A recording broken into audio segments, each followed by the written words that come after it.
Hey, Shalom, Shalom. First and foremost, I want to give all praise, honor, and glory to our Heavenly Father and Son, Yahweh, Ba'ashem Yahushai, Ba'ashem Rakah Kodash, and double honor to the apostles and elders of GMS who rule well, who teach well. Salutations to the hopeful elect. GMS Arkansas got this little quick, short lesson. The Lord spoke to a lot of those people when he was preaching his sermons.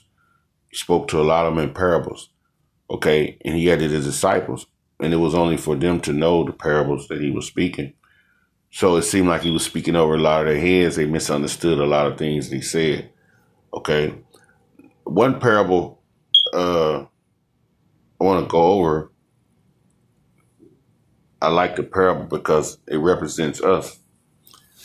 It's when you read in the 13th chapter of Matthew, okay, the 31st verse, it says, another parable put he forth unto them, saying, the kingdom of heaven is likened unto a grain of mustard seed, which a man took and sowed in his field, which indeed at least of all seeds, but when it was grown, it was the greatest among the herbs, and becometh a tree, so that the birds of the air came and lodged into the branches thereof.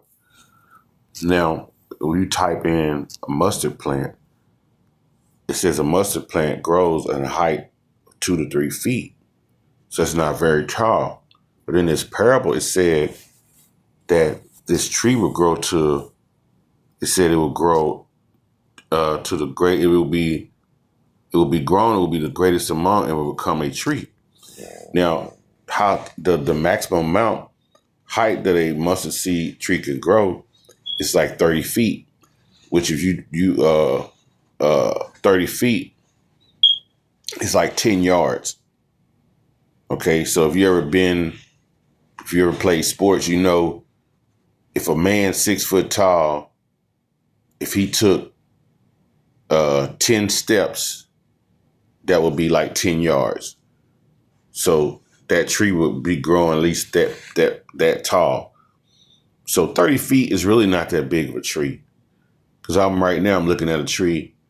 I'm looking at several trees, and this one tree, it's got to be at least 60 or 70 yards high. It's up there, but I'm looking at all the other trees that's below it. And this one particular tree might be 30 feet tall, but it's not that tall than the other one.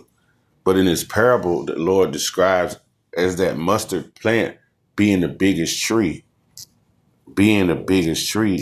of that particular field. Now, we know the kingdom of heaven represents us, the church as a people. Okay, it's representing us. Okay, he's likening us into that small seed because you got to remember Israel right now, especially the elect men, it's a small number. Okay, compared to all the people of the world, you got to remember it's 44,000. That don't even make up to like the 1% of what the world population is, 8 or 9 billion people. So the Lord is telling you, he's starting us off as we're a small, basically group.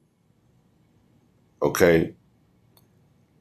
But when we're sown in the world, okay, when the information, when that net is thrown out, when that gospel is preached, okay, when we come to it and we begin to grow in Yahweh Ba'ashem Yahushai in this last age, we basically are the least of all these people, but we're going to become the greatest because Israel is going to be ruling the next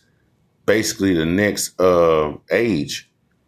Okay, the 144,000 men are going to be your governors of the next government, which is going to be ran by Yahweh Shai. Then we're going to be great among all these nations. Okay, because when you go into the word tree can represent people as well.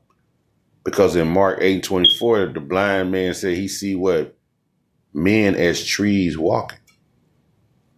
Okay, so we're going to be the biggest trees in the field, in the world. Our stature is going to be back. We're going to get our stature back. Okay, and it speaks of that also in Ezekiel, the 31st chapter, what kind of tree we're going to become. Okay, It says, so the birds can lodge in the branches thereof.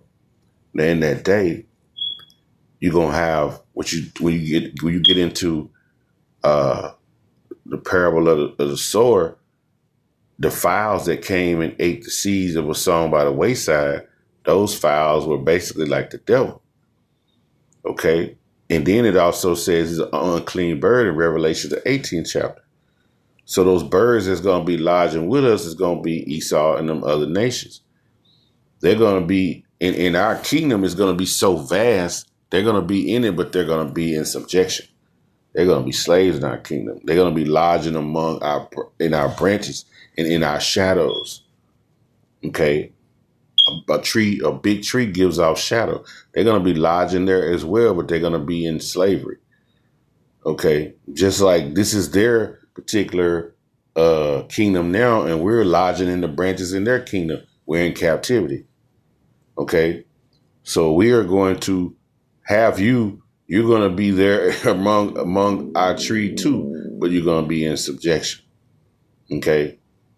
You're going to be in slavery. All right.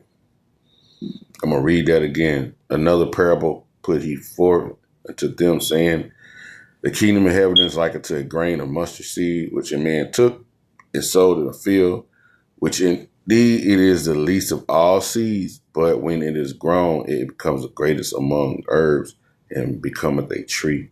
We're going to become a vast nation. We're going to be in that day, man. We're going to, 144,000, we're going to be running that government. Israel, when they come back through those men, we're going to be a big nation, man. Okay. And we're going to have these people coming to us. They're going to be in subjection. They're going to come to us. They're going to know our laws. They're going to come to us every year during the Feast of Tabernacles, and they're going to worship. So that's a beautiful thing within itself. Okay. So with that, man, I hope this short lesson was edifying to the election of Israel. I want to give all praise, honor, and glory to the Heavenly Father and His Son, Yahweh, Bahashem, Yahweh Shai, Bahashem, Rachak, Udash, and double honor to the apostles and elders, GMS who rule well, who teach well. And salutations to hopeful elect. Shalom.